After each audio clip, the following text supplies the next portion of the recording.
Okay, well, again, thank you everybody for joining us this Tuesday morning for our November counselor workshop here. I am Daniel Cooper. I'm the Communications and Outreach Manager for New York State Higher Education. I am joined today by Sonia Griggs. She is the Director of Grants and Scholarships here at HESC, and the HESC Outreach Specialist, Maria Rodriguez. So this morning, we're going to go over a couple things. Those of you who have joined us for previous council workshops, a lot of this information is the same. We have added new information as it has become available from FSA. There's a never-ending stream of updates from them. One of the big ones last week, so we'll go over some of that information. First, we're going to touch on the New York State TAP application, what it is, and that it's open and the steps you have to take. Some TAP FAQs, the big questions that everyone asks.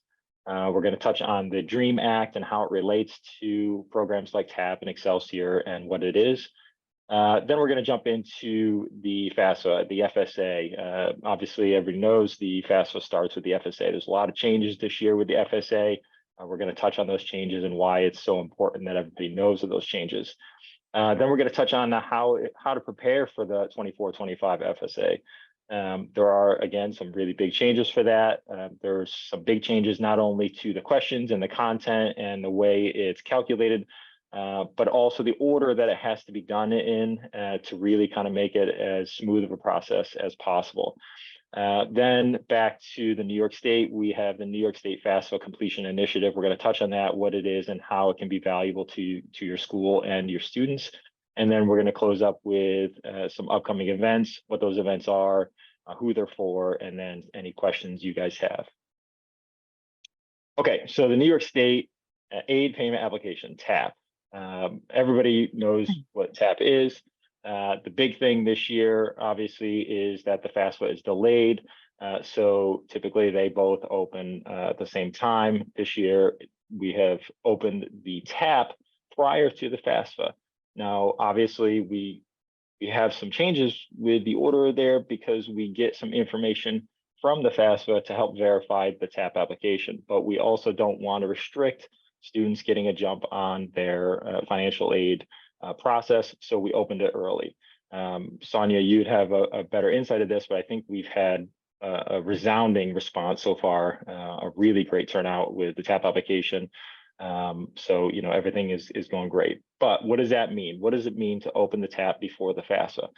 So first off, obviously, students do not have to wait to file their application. So they're not submitting their application because, again, we need that data from the FAFSA to verify information on the TAP. So what students are doing, if they go to the hesc.ny.gov/TAP, they can file a FAFSA, where they can save a FAFSA. They are not submitting the FAFSA. Once that the FAFSA becomes available, I think the most recent guidance on that is by December 31st, students will have to go to the FAFSA, they have to fill that out, and then they will have to continue at the end of the FAFSA and then review and submit their TAP application. TAP applications that are not completed, not submitted after the FAFSA by February 15th will be deleted from our system, and the student will have to apply for an entirely new TAP application. So some of the big questions, what do students need to complete their TAP applications? Well, just like the FAFSA, you need a PIN. You need an access ID to get into that. And in New York State, we call that the HESC PIN. That is a verified username and password. Students that have a New York State driver's license or non-driver's license ID can use that information. Students can also use their school ID, their little state ed IDs to also get a HESC verified HESC PIN. The HESC PIN, Sonia, is the HESC PIN, how long does it take to get that once you apply, to get verified? It's immediate. The verification process is generally immediate. We have a new process in place where we're verifying young adults who probably haven't got a driver's license or any other type of documentation. We're verifying them through state ed, and that one takes 1 to 2 days. Right. Okay. So what if a student only wants to apply for TAP and not the FAFSA? Well, as I stated already, we use information from the FAFSA to verify information on the TAP application, so they cannot be separated. One requires the other to process. Obviously, everybody here knows the FAFSA is the first step in financial aid. It not only opens the door to TAP, but other state aid that we have here in New York State as well. So it's a no-brainer. There's nothing to lose there. How soon after the FAFSA opens do students need to submit their applications? Again, like I had mentioned, the FAFSA application must be completed by February 15th. The saved application, that the TAP applications we have for anyone who filed before the FAFSA release, that those applications will be deleted on February 15th if they are not confirmed and filed or submitted. The student would just have to go in after that February 15th date and resubmit an entirely new application. And we had a question on that particular course. part. So if you don't mind, I'd just like to reiterate that we Please. are accepting the TAP application right now. Students complete the TAP application and it is saved. It is processed once we receive the FAFSA. So there's no particular order at this point in time until the FAFSA opens up. So they can do the TAP application, we save it, and then we wait for them to submit their FAFSA application, and then we process it. There's data on the FAFSA that is required in order for us to process a TAP application. So we're taking many saved applications right now. We have over 8,500 at this point in time. And so the students are doing the financial aid process in 2 steps at this point. Yep, that's right. Okay, so Maria, can you touch on the New York State DREAM Act and how that relates to TAP? Definitely. And one thing that I just want to add to the TAP is that this year FAFSA is not going to have that link just for this year, but that you will not see the link that will take you directly to the TAP application. So I think we're even happier that we were able to open the application earlier, because there was not going to be a sense in opening with the FAFSA. So with that, you know, I'm so sorry. In addition, again, Sonia, you can correct me if I'm wrong. I believe that the API isn't going to be set up either, so no information will transfer over from the FAFSA either. Right. So there will be a link we have submitted to Federal Student Aid, a link that will take students right to TAP on the web, which is our online site. It's just that when they get to it, it will not be pre-populated with any data. The student will have to manually enter that information, because at this point in time, the Department of Ed could not support that functionality for this year due to all the significant changes to their processing. So it will be available for 25-26, but for 24-25, students will have to enter more information.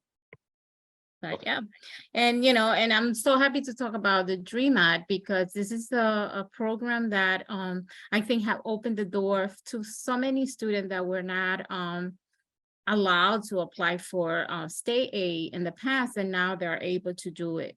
It's a 2-step process where they will go in, they will do the Senator Jose Peralta new application for the DREAM Act, and then after that they will be able to then apply for New York State aid. It's important for you guys to know that when they create the account for under the DREAM Act, they will get a list of all the programs that they will be able to apply, and they have to complete those forms within that account. They should not be completing a regular TAP application, because it's not going to be connected with their DREAM Act application. So it's very essential for you guys to make sure that when they're completing the form, that they follow that process. And basically, you know, some of the requirements are going to be based on education eligibility, as well as their immigration situation. So again, we are going to see if we can put either a panel discussion or a presentation about the DREAM Act sometime in the early 2024. But I think it's important for you guys to visit the website if you have any question. We also have drop-ins where you can come in, and I will definitely be able to facilitate any one-to-one support for family who are going through that process. As a matter of fact, I have a family that I will be working on in completing that application with them.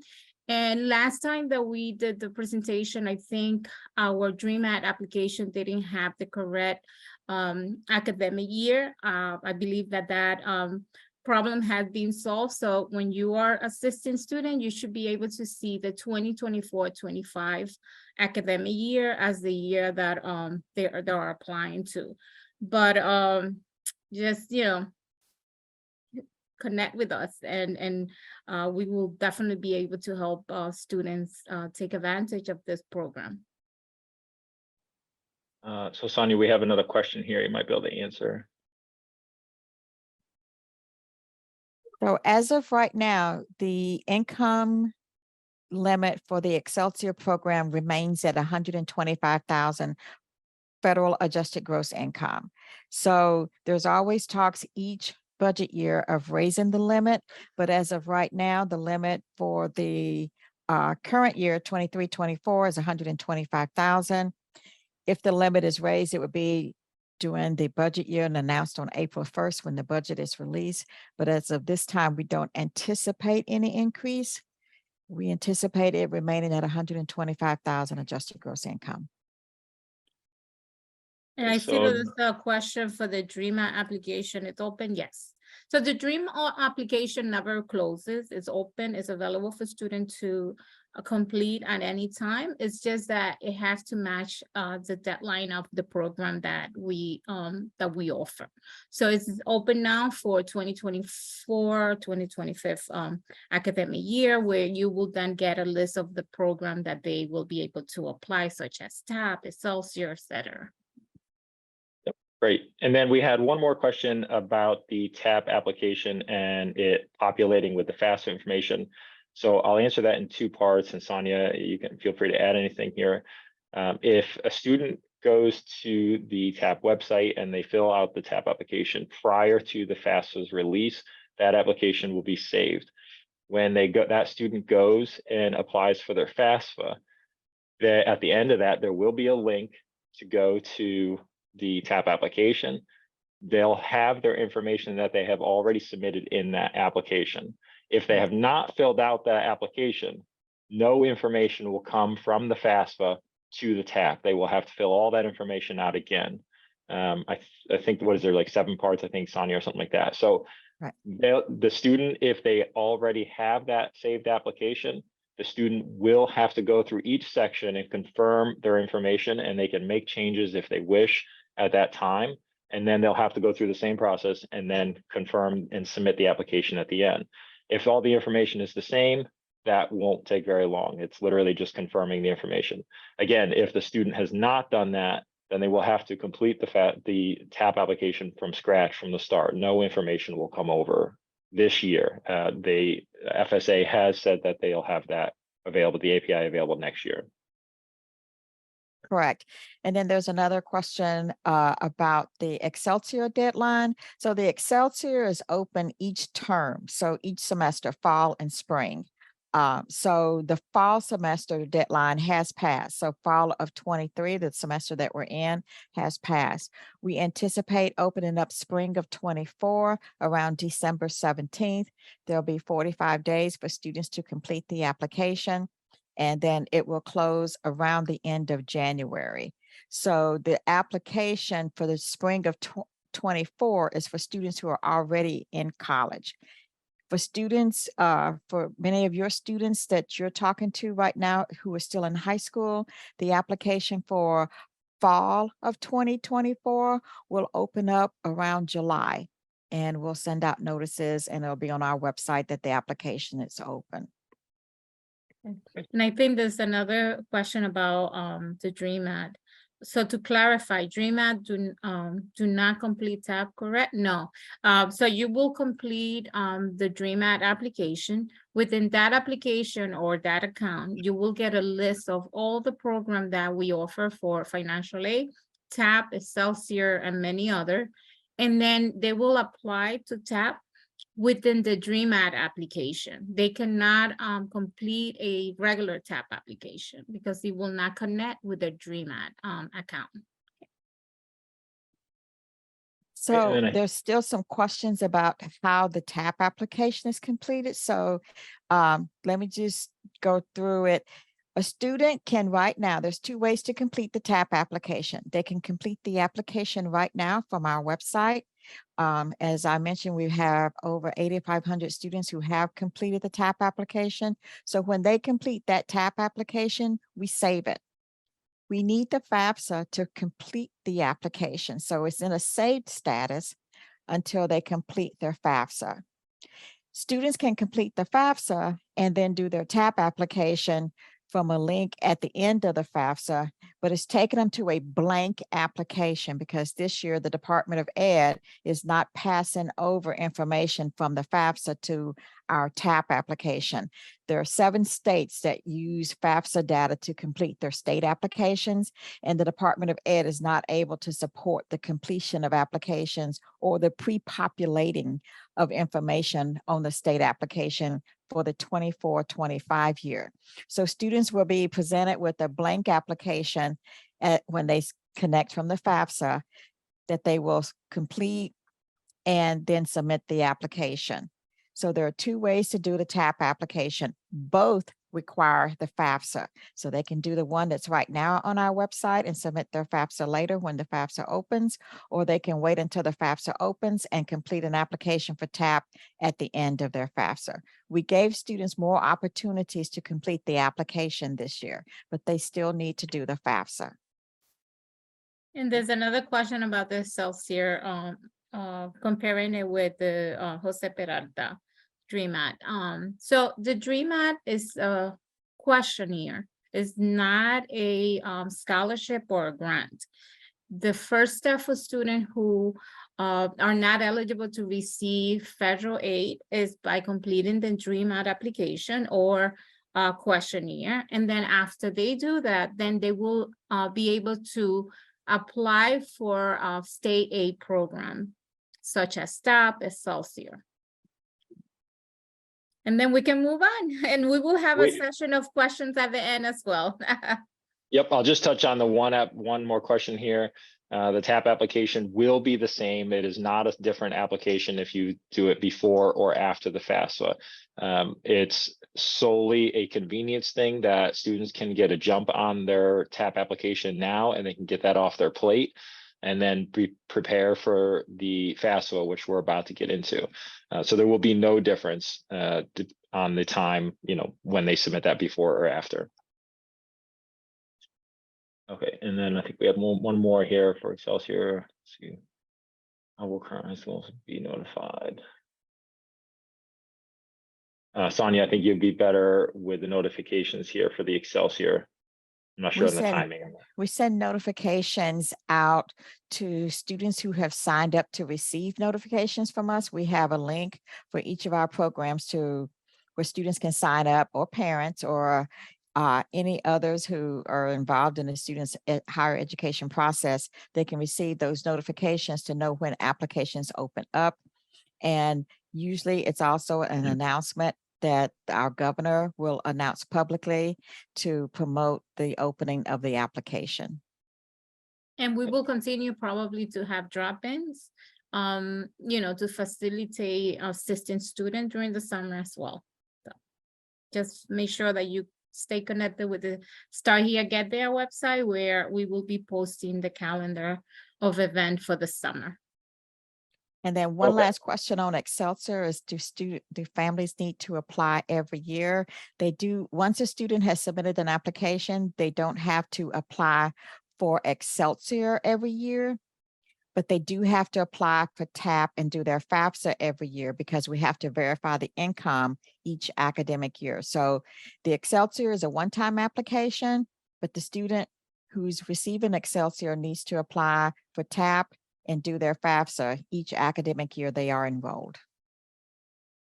And then Maria, the question here, Maria, the link for the spring Excelsior, if that's the link you're asking for, that's not available yet. You can sign up for email notification when that'll become available right on our website under the Excelsior program page. There's a little box, you just put in your email, and the moment that's live, we'll be sending a notification out. Right. And it's toward the bottom of the page. We make you read all the information first. That's right. Yeah. Okay, so the better FAFSA, moving on. And please feel free to keep continuing with your questions, but just to keep the ball rolling here, we're going to keep going, and we will get to any other questions you guys have at the end. So please keep them coming. The better FAFSA. Okay, so everybody knows by now, obviously, that the FAFSA is getting a massive facelift.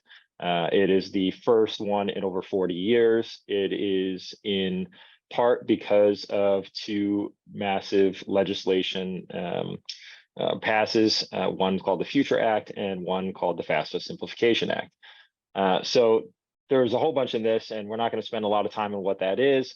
But basically, in short, the whole thing is to make it better and simpler and easier for people to apply.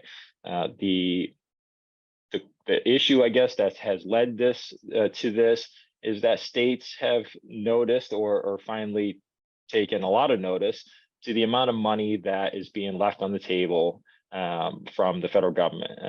Here in New York, and we're going to get into this a little bit more in detail, we're leaving about $200 million a year in unclaimed FAFSA funds. That means students who are not submitting, who could submit, are not, and we're leaving that money on the table. So thus comes the rework.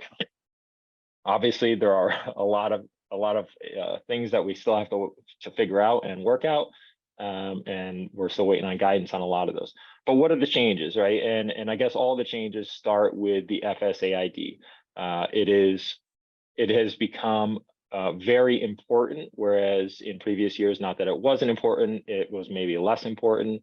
It is used throughout the entire process now as your signature.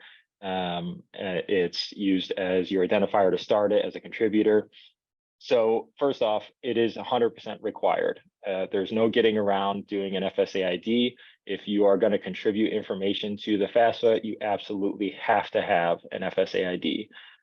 There is no longer any personal identifier information to be used to submit or utilize or access the FAFSA. That has gone away. Users can apply for an FSAID without a social security number or ITIN number. Sonia, I don't think full guidance has come out on that. You can correct me if I'm wrong. I think we're still waiting for a few questions to be answered on that. But we do know for certain that if you don't have a social security number, the verification process will be utilized. They'll be utilizing TransUnion for a knowledge-based verification. So they're going to ask you personal questions per your history, and they will, based on those answers, they will be able to instantly verify you, give you your FSAID, and then you can continue to the FAFSA. And Daniel, excuse me, I'm sorry. They also demoed that a couple of weeks ago. The Department of Ed held a webinar to demo the new FSAID functionality for individuals who do not have a social security number, contributors who are required to sign the FAFSA, but maybe a parent doesn't have a social security number. So there is a new site, but it will not be released until the FAFSA is released. So as of right now, they have it ready. They're just not opening it up until the FAFSA is opened up. Yep, great. And there's some other questions that we haven't quite gotten answers for. We're hoping to get some guidance on that, but we can go into that in a later event where we're going to break down some more details. Okay, so again, the FSAID is required for all contributors, i.e. parents, students, anybody who puts information on it is going to be required to have one. New this year is the two-factor authentication. Everybody is going to have to agree to a two-factor authentication. There are several options that you can use, including a backup code. I did them all when I did for my daughter. Just an extra layer of step with, the way internet security is nowadays. The FSAID must be verified before you apply for the FAFSA. This is an important step. So let's just arguably say that the FAFSA is going to drop on December 31st. Students don't want to wait until the 30th to apply for their FSA ID. This is something they can do right now. This process is done and it is working very well. They can go and do it right now. We encourage all students to do this right now. If they need help with their FSA ID, Maria has a twice a week drop-in called the FSA ID, where she walks through the entire process. She can answer any questions, and it's a very, very simple 15-minute process. And the last really big one is that the FSA, the 24-25 FAFSA form will no longer have a signature page. The FSA ID now counts as your signature, so that will not be on the digital form anymore. That will still be on page 4, I think, of the paper form. So there's still some questions about that, but for the digital form, that no longer exists. And just to show you a screenshot of the one of the bullet points here, there is a new checkbox here for applicants that do not have not applicants, contributors that do not have a social security number. And then from here, as Sadia said, they've demoed this. From here, you would go to the verification process and get that verification. Okay, so Sonia, I think we have a little bit more information. So Maria, if you want to take this, it's just the big changes in the facts coming up for the FAFSA. Definitely. So we just wanted to give you some of the changes. As Daniel mentioned before, we are trying to really stay connected with you guys and do more workshop on a regular basis, because we want to give you information that is needed in order for us to provide the guidance and also to encourage students to apply. As Daniel mentioned before, we are not, we're leaving a lot of money on the table on claim by not completing FAFSA. So as you can see, 200 million is a lot of money. Some student thinks that they do not qualify and they do not complete the FAFSA. And I tell students and family as well, don't disqualify yourself by making that decision on your own. Apply and let the federal government indicate that you don't qualify. And in addition to that, it's like a lot of the institutional aid that students get will require students to complete FAFSA and TAP, even if they don't qualify for the need-based money. So just make sure that you encourage students to apply. And even when they don't get enough financial assistance, they can still appeal it with the college financial aid officers. So please take advantage of that. And then, when you completing the FAFSA form, allow students to apply not only for New York State, but also for institutional aid at the colleges that they are applying or interested in attending. So just make sure that you encourage them, and then we can move forward, Daniel. So some of the major changes that we been mentioning all through, I think from October when we started, is that, the FAFSA is changing. The first change is the date. Right now we were told that it's going to be opening by December 31st, which is not different from they were telling us that it will open sometime in December. We are expecting that it's probably going to be later than earlier. So HESC, we are preparing to have our completion event probably at the beginning of January, just to help students complete their FAFSA. And for those students who have not completed TAP, to also assist them with that. So we will have that calendar open probably sometime in the middle of December, hopefully, so that you can encourage students to register for those. They will have to register, okay? And then another change is the expected family contribution is going away. It's being, the new term is the student aid index.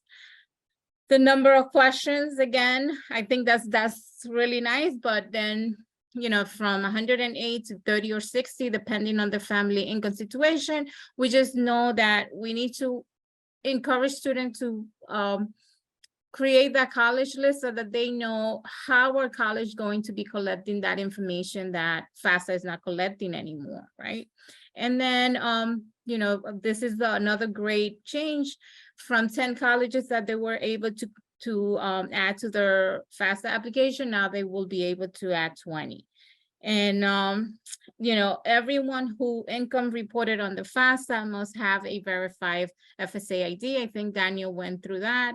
You know, and some of the other changes are all the applicant or other contributor must give consent. If they do not give consent, the student is not going to qualify to receive federal aid. So it's important that I know that with the FSA ID and those parents that don't have social complicate things because that's a very sensitive population. But I think we just have to, you know, try to educate them as the best of our ability with the information that we're getting. It's trickling down very slowly. So just make sure that you encourage parents to understand that if they don't give consent, then they're not going to be, the student is not going to be eligible for federal aid. And, you know, some of the allowance also had changed.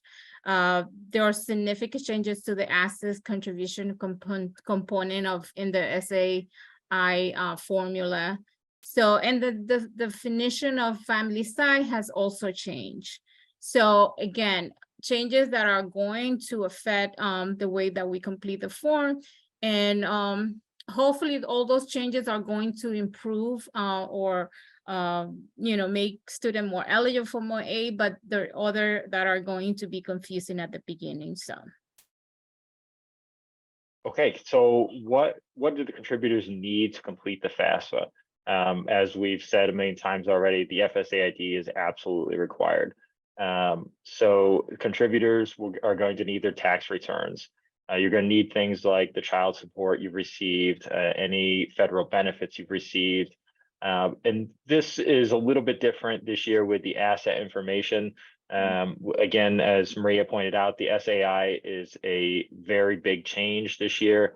There are a significant amount of things that people are going to have to know as far as how that calculation is made. And as part of that, the contributors are now going to have the value of the cash, their savings and checking account, the net worth of their investments, and the net worth of any business or farm that their name is on. Sonia, I believe there are a few exceptions to this, right? To these asset disclosures based on certain criteria. Yes, so families who indicate that they're living on certain sources of income, such as Medicaid, SSI, and a couple of food stamps, then they're not requested for the value of any assets or the amount of money in cash savings and checking account. So, and the student income information is not indicated for the application. So if a parent indicate that they have SSI, Medicaid, Medicaid, or food stamps, then the student income is not requested, neither is the asset information. Is there, Sonia, is there something about student lunches as well? Is that one of their criteria? That's my question. And free and if the student is also receiving free or reduced lunch, but that's also in combination with if they're receiving other sources of assisted aid, such as Medicaid, SSI, and food stamps. Okay. Before we go on, Sonia, into the slide FSA screenshot breakdowns here, we have a couple questions here. So Maria, I see that you have a ton of questions. If you want to either put those in here, or you can contact any one of us three after.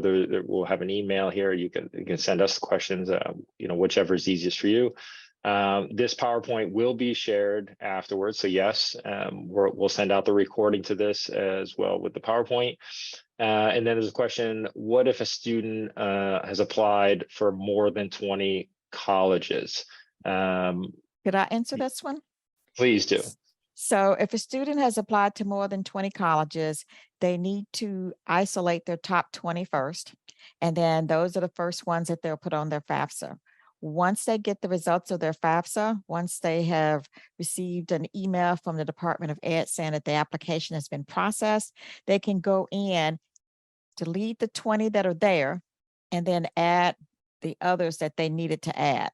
So once a school has the information, it doesn't matter if the student removes that school code from their FAFSA, because the school still has the information and can determine a student's eligibility. So you put down your first 20, your first top 20 choices, and then when the results come back, you can add other schools and submit those. Great. James, I see your question. Will this PowerPoint recording be sent out today? Most likely it'll be tomorrow, just because we have to download, edit, and then compile it. So most likely tomorrow we'll be sending this out. And then Okay, the so- last question that Maria has is a Oh, yeah. common question. So she's asking if divorced, do both parents or only the parent who contributes to the child is required? So if it's going to be based on the parent who provides the most support to the child in the divorce situation. So there's information on the FAFSA to help a parent decide who contributes the most support, and it's the income of that parent whose information is contributed to the application. If the student's parents are not married, or if the student's parent is married, only one ID is needed if they filed a joint tax return. If the parents filed married filing separately, then they both have to have an FSA ID. And then if a child lives with any family member who claims on a tax return, it's always based on the parents, not who's claiming them on the tax return. So if the student is living with the grandparent, or living with the parents and the grandparents, or brother or sister or aunt and uncle is claiming that child, it is still the parent's income information that is on the FAFSA form. Great. Thank you, Sonia. And that's about it. Yep, and Maria and anybody else, if you have any kind of really technical questions like that after the presentation, you can always reach out to us. We're happy to help and answer those questions the best we can. Okay, so Sonia, here are some of the new screenshots if you want to walk through some of these and that 4-step process here that for the whole thing. Absolutely. So once a student has signed in to their account and selected the FAFSA form, this is also a screenshot of, let me rephrase. So this is the screenshot of the FAFSA form from the main page. And as you can see here at the top, right where it says federal student aid, once they click on FAFSA, it pops up complete the FAFSA, and this is the form that comes up. They have the option at this point to start the form or edit an existing form that they may have started and then saved. So this is the home page for the FAFSA. Next screen. So once they have indicated if they're going to be editing or starting a new application, they're prompted to sign in. You cannot get to the FAFSA form without being able to sign in using your FSA ID. So that's important to remember. Once they've signed in, this is their welcome page where they identify themselves as either a student or a parent. Once they've done that, then they come to a series of questions that helps them to complete the application. They're calling this the onboarding process. The first process tells them what the FAFSA is. The second process talks about the contributors of the FAFSA. Contributors are basically the parents or the student. There's no longer mother, father, or parent 1, parent 2. You're called contributors to identify whose information is going on the application. And then it helps them to understand what happens once the FAFSA is completed. You start the FAFSA, what happens afterwards? And this is the part of what happens afterwards. So it's important that this is something that the family will go through before they even get to the FAFSA form, reading and understanding what the form is and what happens after they submit the application. And at the bottom, they'll click on Start FAFSA Form. Okay, so again, we'll get to this in a few minutes here. We'll have a more in-depth, Sonia, you're gonna have it actually in just about a couple weeks here, a more in-depth look at the FAFSA. So we'll get to that in a minute. Okay, so one of the last things here we want to touch on today is the FAFSA completion initiative. What is it? How is it used? How is it useful? And what can you really do with it? So the FAFSA completion initiative is an initiative by state ed, basically to share FAFSA and TAP data with the schools. The New York State higher ed, if we get a form, Sonia, I think now I can see with Sonia why you wanted that one, the first one, huh? Which is called the DASA form. We'll get to in a second. If the school district signs this, and it's basically agreement saying that we can share with you the FAFSA and TAP completion information. This is very useful information for your senior population. With this report, you can go in, and there's a whole breakdown and tutorial on our website you can go and look at, and I'll give you that address in just a second. And it'll pull up a report for your school and literally just tell you, what students have completed it, what students have EFC calculation errors, what students have signatures missing errors. All of this information is on there, and it really allows you to target those students who might be having difficulty or issues completing theirs, and offer them counseling or other resources to help them file it. And again, this initiative goes back, and yes, I know this initiative has been out a little bit longer than this, but this initiative all helps us get that $200 million down, right? Getting the money to the students who can get it and might not know they can get it. So really valuable information. All you need to do is submit this one agreement, which is right here. Dan, can I add to that? Please do. James Rodriguez, who helps with a lot of FAFSA completion events, is asking, will counselors need a HESC pin in order for this process? And this is a different process, James. So you don't need a HESC pin. The school that the counselor is associated with has to have an agreement with HESC. It's a security agreement for us to provide you with the information. Dan, can you go back one screen? You betcha. So as a lot of times as counselors are working with families and you're trying to help a student get through the college application process, they need to complete their admissions application, their financial aid forms, and you say, have you done this? And they look at you and say, yep, and no, they haven't done it. So this gives you the opportunity to know who has and who has not completed the forms. You may be receiving some forms from your school that says, your completion rate is 19%. compared to 50% in the next school district next over. But you don't know who has and who hasn't done anything. So what this agreement allows you to do is to see, one, if a student has submitted a FAFSA, and if they have submitted it, is it processed? Is it processed with the calculated student aid index? So that means it's completely processed. Or is it processed with errors? So we don't need your student list. We don't need the names of the students at your school. We have access to that information from state ed. So we just need you to sign the agreement, and the agreement is signed by the superintendent. And then you're given access to a website to go in with your security credentials that we've handed you to be able to download the information for your school. You see the FAFSA information, and you'll be able to see if the student submitted a TAP application. So I strongly, strongly, strongly recommend that you advocate to be able to get this data, because it's better than getting the data from the feds. This is the data that's on a student level for your students at your school. So, yep, we all like to see the rate, but the rate can improve if you know which students have and have not done the application. Yep, thank you, Sonia. So we have a few questions here. Let's start with Sandy's first. Will the FAFSA completion reports be delayed due to the FAFSA deadline this year? And how often do the reports come out? How often is the information updated? So we start getting the information as soon as the Department of Ed makes it available. So federal student aid makes it available 2 weeks after the FAFSA opens up. So if the FAFSA is opening up, then we'll have that information once they start processing applications.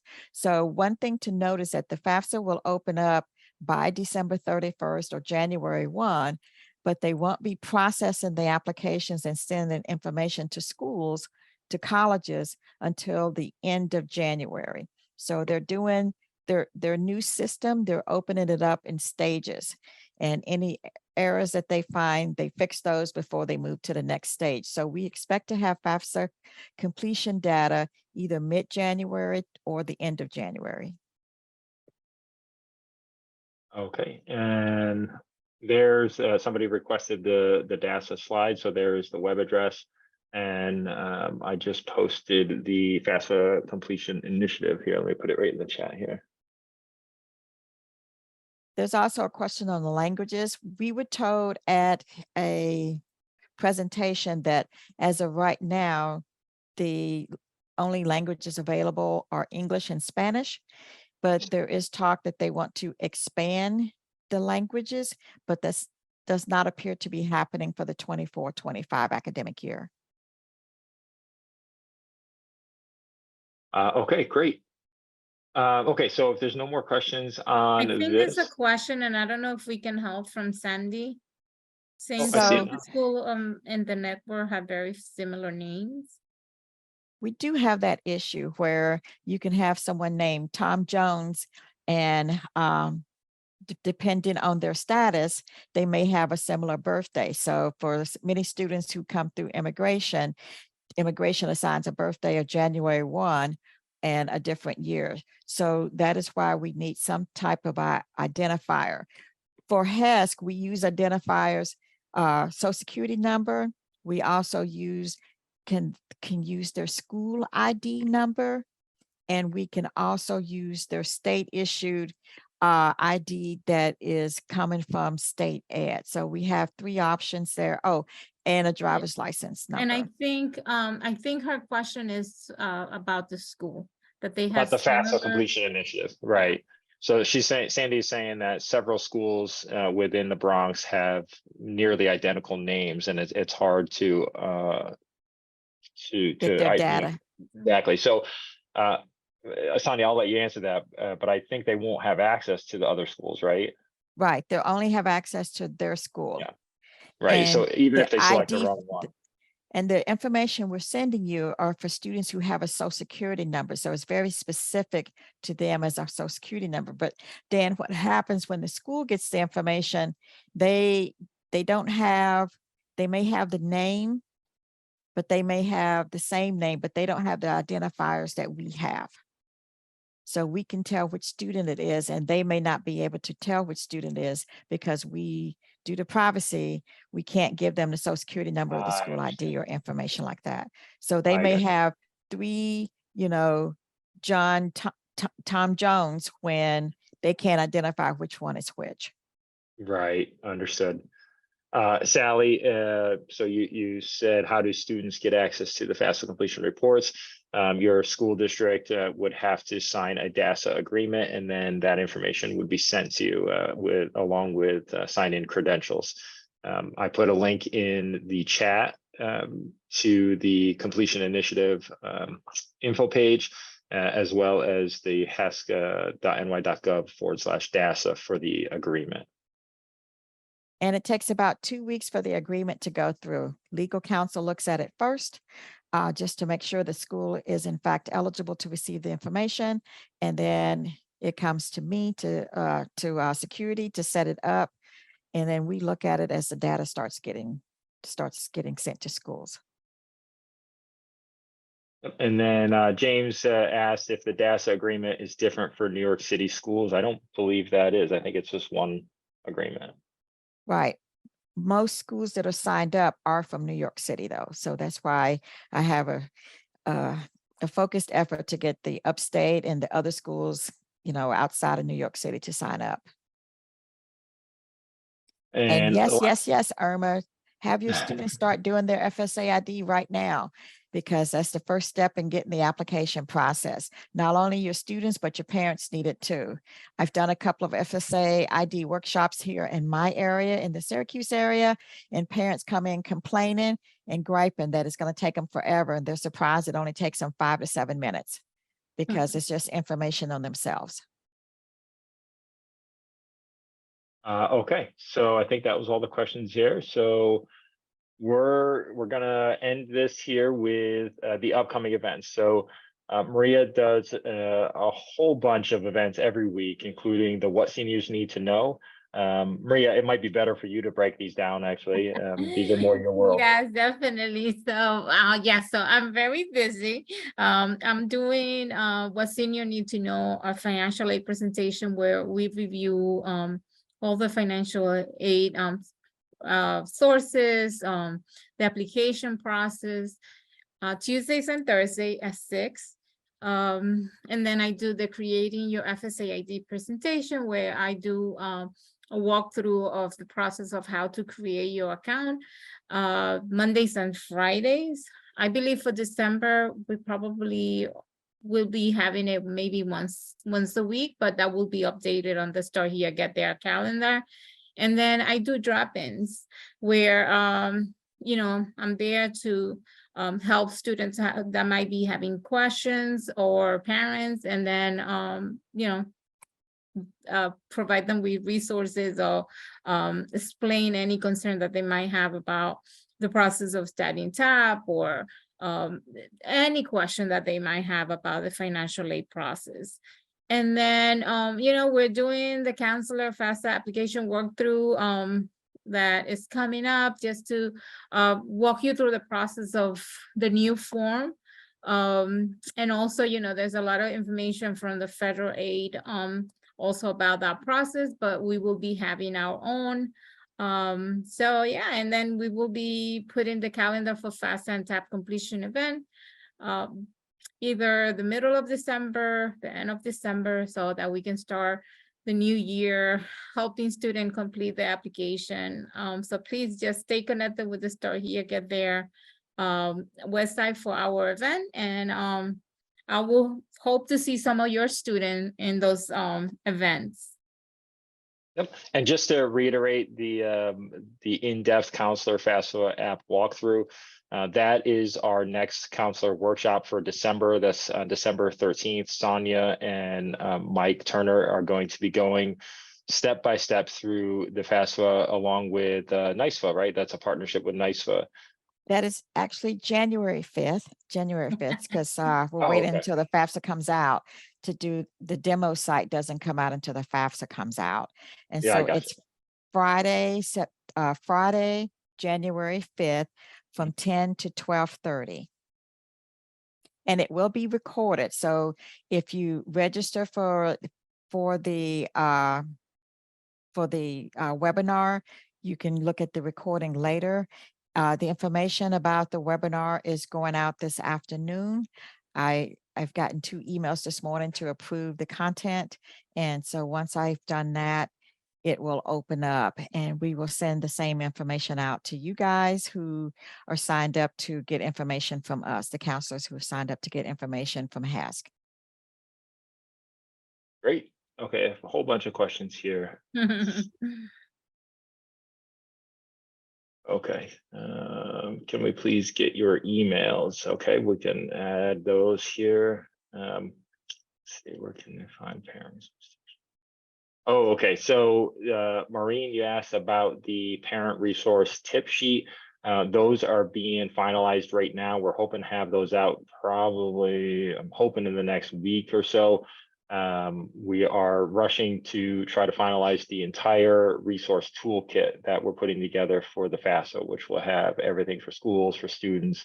Basically, what we did for the college application month with that resource toolkit, except for the FAFSA. So if you're not signed up for the counselor newsletter, do that because that's where we're going to be releasing that information. We're going to have a whole, correspondence email going out to the entire counselor network, which will have all that information in it.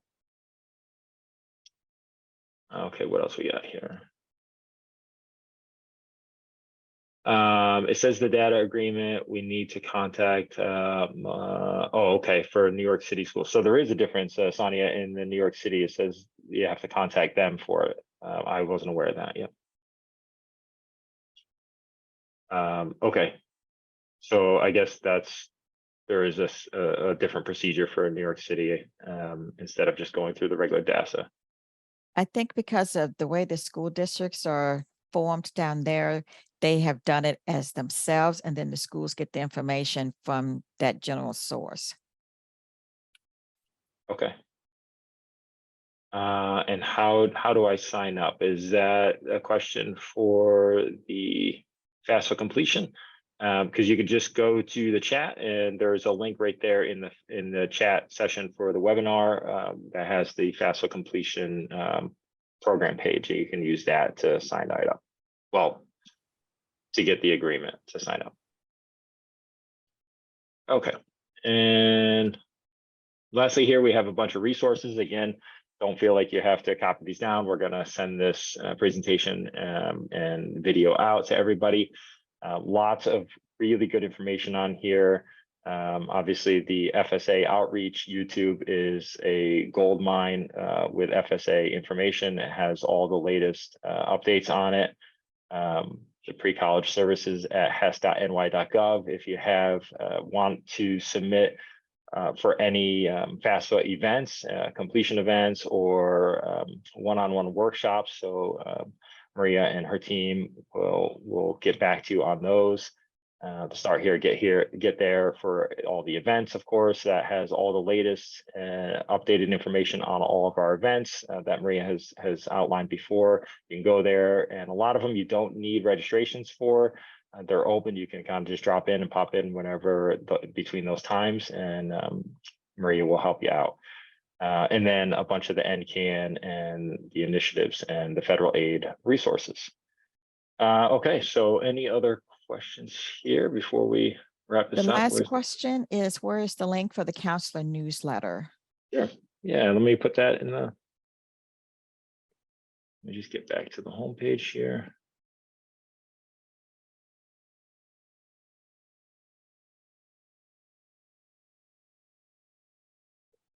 Okay, so I'm putting that into the chat right now.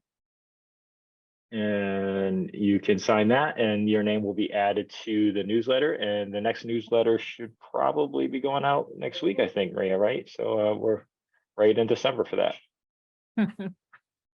Perfect timing. Okay, so what else? All right, I think that's it, everybody.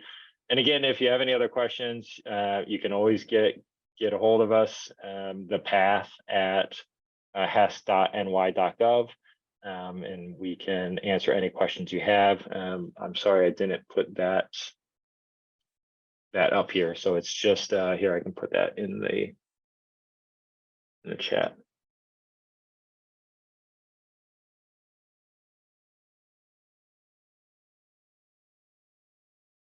Okay, so I just want there. to add one thing about the presentation that I do from 6 to 7 Tuesdays and Thursday. It's public, it's open. I usually offer those to the counselor who are requesting presentation, but if anybody wants a private presentation, I do usually offer that as well. Either Tuesdays and Thursday or Wednesdays.